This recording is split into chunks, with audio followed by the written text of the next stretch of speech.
আসসালামু আলাইকুম বন্ধুরা, welcome to my etc blog YouTube channel and Facebook page. আমি আজ আপনাদের সামনে নিয়ে হাজির হলাম নতুন একটি আমের আচারের রেসিপি। তো চলুন শুরু করা যাক। প্রথমে আমি আমগুলো ভালো করে কেটে নিয়ে রোদে শুকাতে দিয়েছি, তবে মনে রাখতে হবে কমপক্ষে একদিন রোদে শুকাতে দিতে হবে। তারপরে আমরা একটি কড়াইয়ে সরিষার তেল নিয়েছি, সেখানে দিয়ে দিয়েছি পেঁয়াজ কুচি, তারপর সেটাতে দিয়ে দিচ্ছি রসুন বাটা, জিরা বাটা এবং দিয়ে দিচ্ছি সরিষা বাটা। এগুলো দেওয়ার পরে এগুলোকে ভালো করে মিশিয়ে নিতে হবে।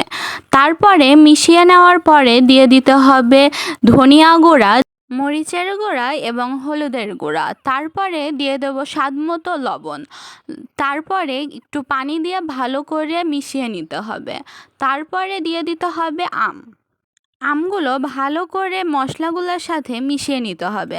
তো যারা আমার ভিডিওটি ইউটিউব থেকে দেখছেন তারা আমার ইউটিউব চ্যানেলটি সাবস্ক্রাইব করে দিবেন এবং আমার ফেসবুক পেজটা ফলো করে দেবেন।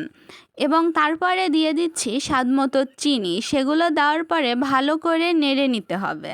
ভালো করে নেড়ে নেওয়ার পরে আমগুলো যখন হাওয়া মতো হয়ে যাবে সেখানে দিয়ে দিতে হবে কিছু তেজপাতা দিয়ে ভালো করে মিশিয়ে কিছুক্ষণ নেড়ে চেড়ে নামিয়ে নিতে হবে। আর আমরা আগে থেকেই শুকনা মরিচ এবং পাঁচফোড়ন ভেজে রেখেছিলাম, সেটা ভালো করে বেটে আচারের উপর ছড়িয়ে দিয়ে আচার রোদে শুকাতে দিতে হবে। এই ছিল আমাদের আমের আচারের নতুন রেসিপি।